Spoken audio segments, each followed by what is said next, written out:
जिन्होंने हनुमान चालीसा पढ़ने से पहले बहुत सारे सपने देख लेते हैं और नित्य दिन हनुमान चालीसा का पाठ करते हैं, लेकिन वे अपने कर्म से वंचित रह जाते हैं, जिस वजह से हनुमान चालीसा से मिलने वाले लाभ उन्हें प्राप्त नहीं होता है।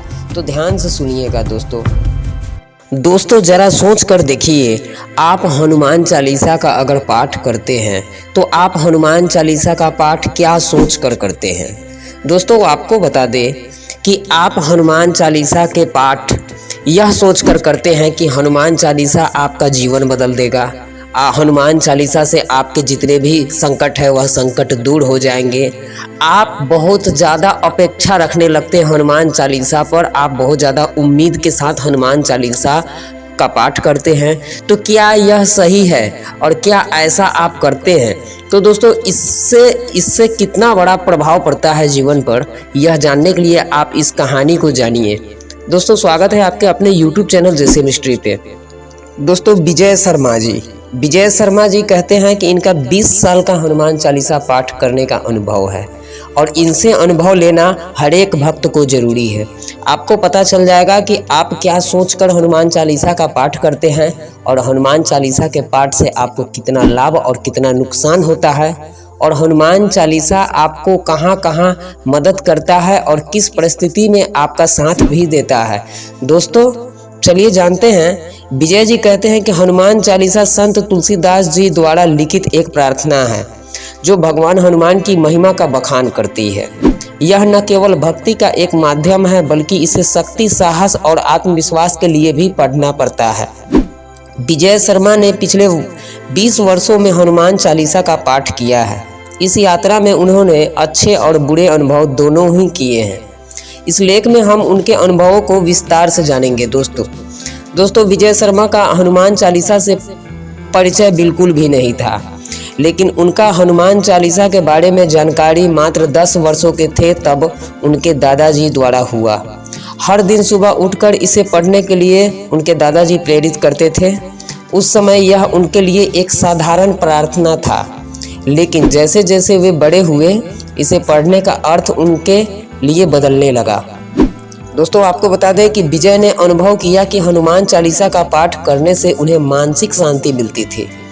कठिन समय में जब वे तनाव में होते थे तो इस प्रार्थना से उन्हें सुकून और स्थिरता मिलती थी।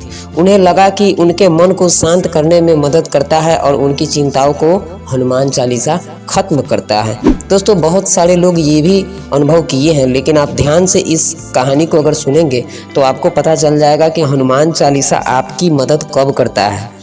दोस्तों कई बार विजय ने जीवन में चुनौतियों का सामना किया, जैसे परीक्षा या करियर के निर्णय। हनुमान चालीसा ने उन्हें साहस प्रदान किया। उन्होंने महसूस किया कि प्रार्थना करते समय उनके अंदर एक अद्भुत ऊर्जा आ जाती थी जो उन्हें आगे बढ़ने के लिए प्रेरित करती थी। आपको बता दें कि हनुमान चालीसा के पाठ ने विजय के जीवन में सकारात्मक का संचार किया। उन्हें विश्वास हो गया कि हर समस्या का समाधान है, बस हिम्मत रखने की ज़रूरत है। उन्होंने यह भी देखा कि जब वे नियमित रूप से इसे पढ़ते थे तो उनकी सोच भी अधिक सकारात्मक हो जाती थी। अब आपको बताते हैं दोस्तों कि उनका एक बुरा अनुभव भी है जो कि हर भक्त को जानना चाहिए जो लोग हनुमान चालीसा का पाठ करते हैं। चलिए जानते हैं। हालांकि हनुमान चालीसा ने विजय को बहुत सारी मदद की, उन्होंने यह भी अनुभव किया कि कभी कभी वे इसे पढ़ने पर पूरी तरह निर्भर हो गए। जब भी कोई समस्या आती तो वे सबसे पहले प्रार्थना करने लगते हनुमान जी से, लेकिन बाद में समझने लगे कि सिर्फ प्रार्थना करने से ही सब कुछ ठीक नहीं होता है, बल्कि स्वयं भी प्रयास करना पड़ता है। दोस्तों बहुत ऐसे भक्त हैं जो कि हनुमान चालीसा का पाठ करते हैं और उन्हें लगता है कि कुछ ना करूं और सिर्फ हनुमान चालीसा पढूं और मुझे सब कुछ मिल जाए। तो उनके लिए खास करके यह वीडियो है, ध्यान से सुनिएगा। विजय के कॉलेज में और करियर के दौरान उन्होंने देखा कि समय की कमी के कारण वे हनुमान चालीसा का पाठ नियमित रूप से नहीं कर पा रहे थे। इस बात ने उन्हें बहुत परेशान किया, क्योंकि वे जानते थे कि प्रार्थना करने से, हनुमान चालीसा पढ़ने से इस समस्या का समाधान उन्हें बहुत मिलेगा और वे बहुत ही संतुष्टि महसूस कर रहे थे। आपको बता दें कि कभी कभी विजय को यह भी महसूस हुआ कि वे हनुमान चालीसा का पाठ करते समय बहुत अधिक अपेक्षाएं रखने लगे थे। जैसे दोस्तों आपको बता दें कि बहुत ऐसे भक्त हैं जिन्होंने हनुमान चालीसा पढ़ने से पहले बहुत सारी सपने देख लेते हैं और वह अपने सपने में खो जाते हैं कि अपना कर्म करना भूल जाते हैं और नित्य दिन हनुमान चालीसा का पाठ करते हैं, लेकिन वे अपने कर्म से वंचित रह जाते हैं, जिस वजह से हनुमान चालीसा से मिलने वाले लाभ उन्हें प्राप्त नहीं होता है। तो ध्यान से सुनिएगा दोस्तों। विजय ने बहुत ही हनुमान चालीसा से अपेक्षाएं रखने लगे थे। उन्हें लगने लगा कि यदि वे इसे सही तरीके से पढ़ेंगे तो उनके जीवन की सभी समस्याएं तुरंत हल हो जाएगी। यह सोच उन्हें निराशा में डालने लगी जब उनकी अपेक्षाएं पूरी नहीं हुई। तो दोस्तों यही होता है कि अगर आप हनुमान चालीसा का पाठ करते हैं, आप बहुत ज़्यादा अपेक्षाएं रख लेते हैं, बहुत ज़्यादा सपने जोड़ लेते हैं और आप कर्म नहीं करते हैं और उससे आपको हनुमान चालीसा से कोई लाभ नहीं हो पाता है, तो आपके अंदर में नकारात्मक विचार उत्पन्न होने लगते हैं। आप कहने लगते हैं कि हनुमान चालीसा से कुछ नहीं होता है या फिर भगवान की भक्ति कुछ नहीं होता है। बहुत ऐसे भक्त हैं जो कि ये भी कह डालते हैं कि भगवान होते भी नहीं हैं। तो ध्यान से सुनिएगा। विजय ने अपने अनुभवों को एक संतुलित दृष्टिकोण में लाने का प्रयास किया। उन्होंने सीखा कि हनुमान चालीसा का पाठ एक साधन है, लेकिन असली काम खुद को सक्रिय रखना है। यह बहुत ज़रूरी है। उन्होंने अपने जीवन में प्रार्थना और हनुमान चालीसा और मेहनत दोनों का संतुलन बनाए रखने का निर्णय किया।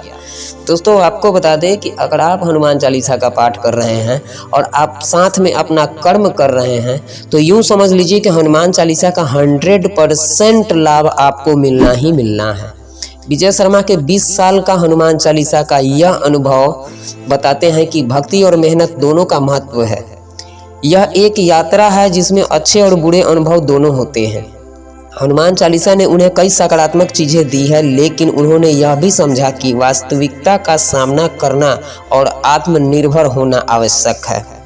विजय अब इस प्रार्थना को, हनुमान चालीसा को अपने जीवन का एक महत्वपूर्ण हिस्सा मानते हैं, लेकिन साथ ही वे ये भी जानते हैं कि उनकी मेहनत और संघर्ष भी उन्हें आगे बढ़ाएंगे और साथ जब वो हनुमान चालीसा का पाठ करते रहेंगे और अपने कर्म भी करते रहेंगे, तब जीवन में आगे बढ़ेंगे। तो दोस्तों अगर आप भी हनुमान चालीसा का पाठ करते हैं, अगर आपके भी मन में इस तरह के विचार उत्पन्न होता है या फिर आप भी सारा जितने भी कर्म हैं वह छोड़कर आप पूरा निर्भर हो गए हैं हनुमान चालीसा पर, तो ऐसा गलती भूल के ना करें। आप हनुमान चालीसा को एक अच्छे दृष्टिकोण से देखें और आपका जो कर्म है आप अपना कर्म करें और साथ में हनुमान चालीसा का पाठ करें। बजरंगबली आपका मदद ज़रूर करेंगे। दोस्तों यह आपको सीख कैसा लगा, यह स्टोरी कैसा लगा, इससे आपको क्या सीख मिला, आप हमें कमेंट करके ज़रूर बताइएगा। अगर आप हनुमान चालीसा का पाठ करते हैं तो आप हमको ज़रूर बताइएगा कि आप क्या सोच कर करते हैं।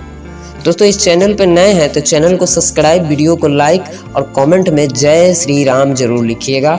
और साथ में आपको बता दें कि हनुमान चालीसा से जुड़े जितने भी नियम हैं, आप हनुमान चालीसा आपको कब पढ़ना चाहिए, हनुमान चालीसा किसे पढ़ना चाहिए, हनुमान चालीसा पढ़ने का सही तरीका क्या है, यह जानने के लिए आप हमारे चैनल पे बहुत ऐसे वीडियो है जो कि आप देख सकते हैं।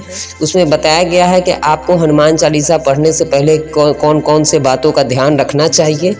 और साथ में ये भी बताया गया है कि अगर आप हनुमान चालीसा का पाठ करते हैं तो आपके साथ कुछ ऐसे घटनाएं हैं जो घटती है, और वो घटना तब घटती है जब आप कर्म करते हैं।